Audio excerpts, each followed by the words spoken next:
The message that shocked the stars. Galactic Empire ruled the stars like a god. Its silver banners flew over 10,000 systems, its laws were final, its fleets unmatched. No one dared to say no to the Empire, not for the last 300 years, but that changed on a quiet Tuesday. At the Empire's largest diplomatic station, orbiting the twin moons of Arzen Prime, something unexpected happened. A small ship appeared out of hyperspace, no escort, no weapons. Just a dull black Terran vessel, old design, outdated engines, nothing special to look at.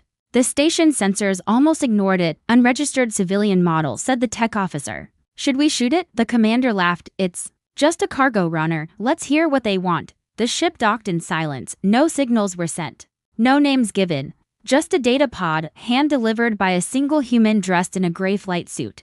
The guards didn't stop him, they didn't even ask his name. He walked in, placed the pod on the main table, and turned around without a word. When the pod was plugged in, it showed one thing, a video. It was a message from Earth. The room fell silent as the screen lit up. A human woman stood in front of a plain black wall. Her face was calm, no anger, no fear, just firm words. To the Galactic Empire. This is the United Terran Command, effective immediately. All Imperial ships are banned from Terran space. You are not welcome, do not enter, violators will be removed without warning.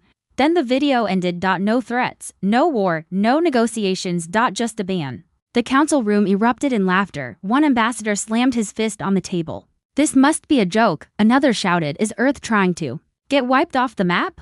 The Empire had wiped out larger civilizations for far less, but someone wasn't laughing. Fleet Marshal Karnos, head of Imperial Defense, stared at the paused message on the screen. His fingers tapped slowly against the metal table. Did they say removed? Yes, sir, replied the officer. Not destroyed, not killed, just removed. Karnos nodded once. Strange choice of word. The council ignored him. They sent a reply back to Earth full of mockery. They told the humans to watch their tone.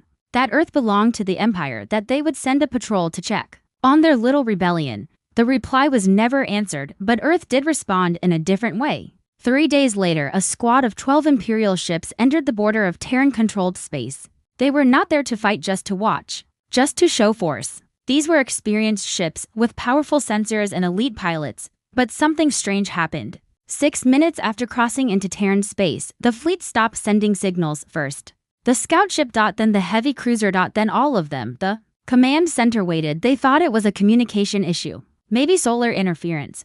But then the map updated. All 12 ships gone. No explosions, no wreckage, no escape pods, no distress calls, just silence. Panic broke out.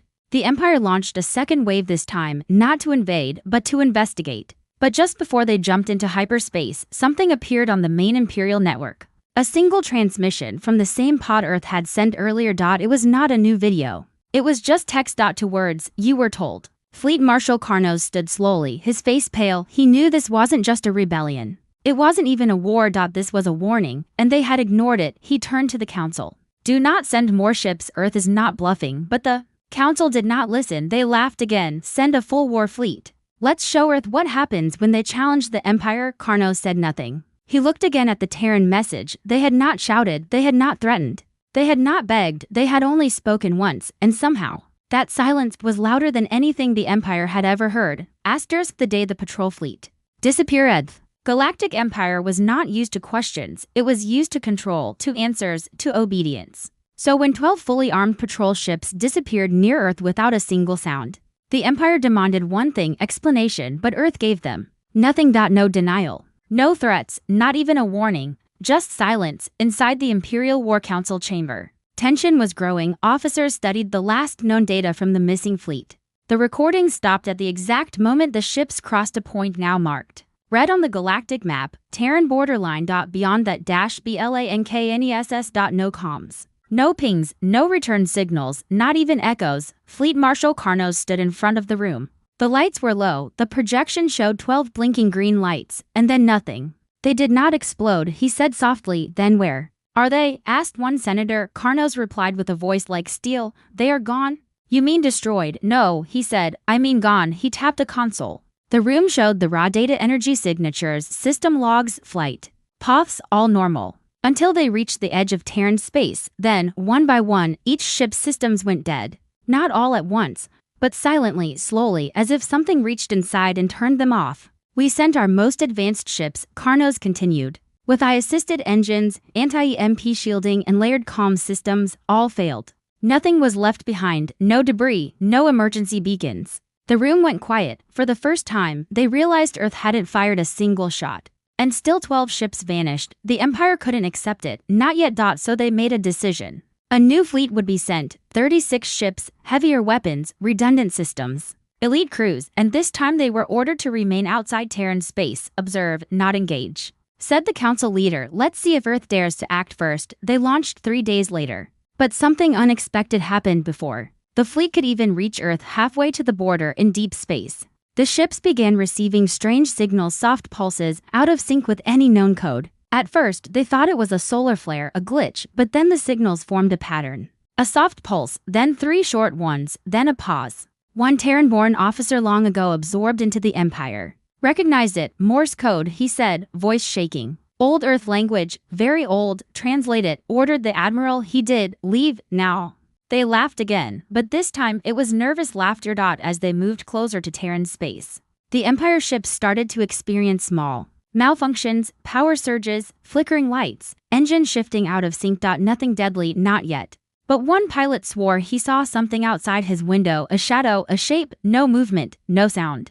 Just floating beside his ship. And then it was gone. He screamed into the comms, it's here, something's flying with us. But no one else saw it. No record existed in the ship's memory, only his voice. And his heart monitor spiking into panic. The fleet slowed. They debated turning back. That was when it happened. All 36 ships received a message on their private internal systems never connected to external networks, the same message. 5 words, you do not belong here. The Empire scrambled to respond, but it was already too late.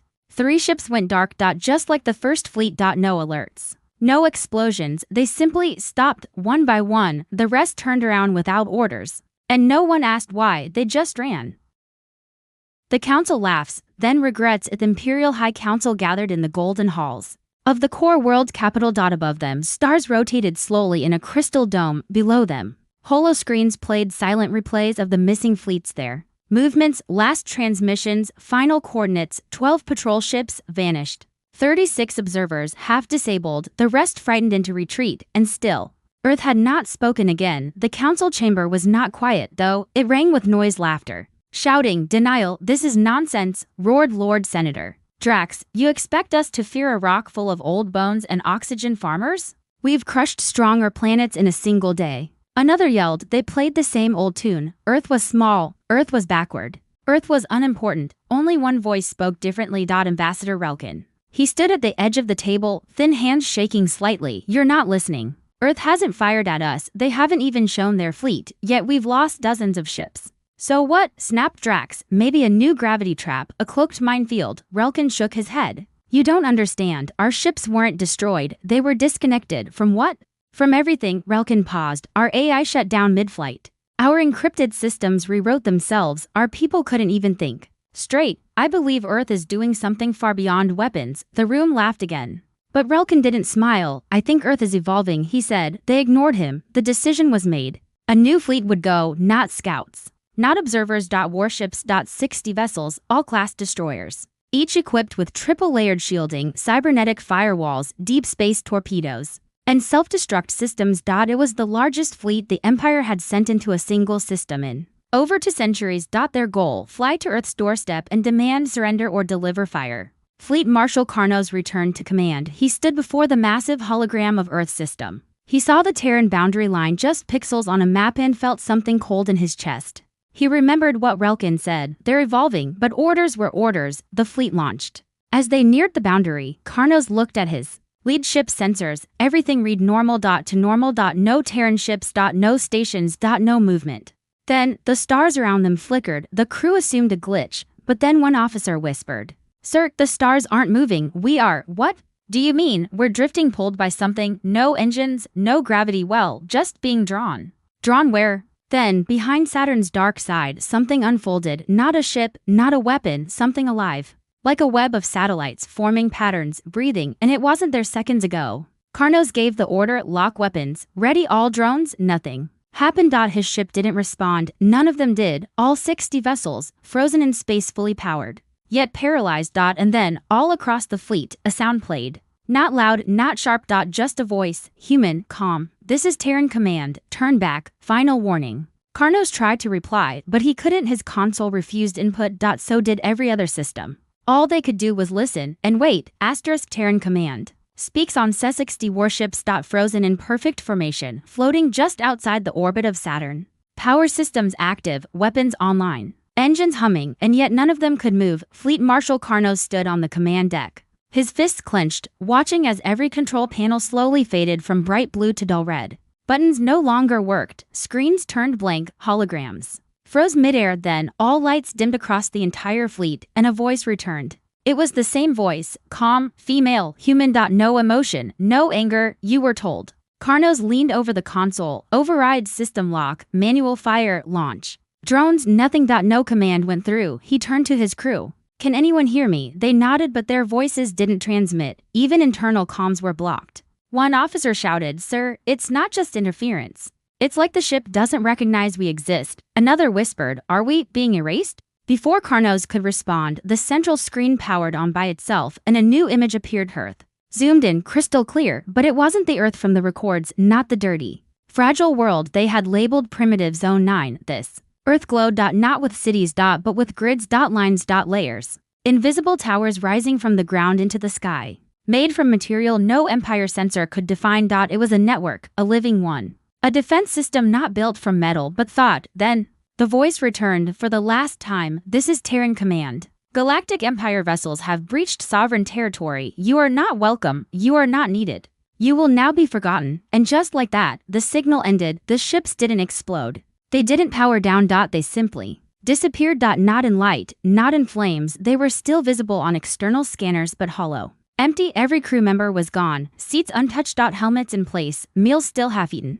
But no one remained inside. Not even bones. When the recovery probes from the Empire arrived a week later, they scanned each ship. No bodies. No trace of DNA. Just silence. And deep within the black box of each vessel, the same final message. Burned into the core systems, we speak once. Back at the Empire's command center, no one laughed anymore. The High Council banned all traffic near Terran space. They deleted Earth's name from the maps. They stopped speaking of what happened, but deep down, everyone knew the humans had made their point. They would not negotiate, they would not warn again. They had drawn a line. And they meant it.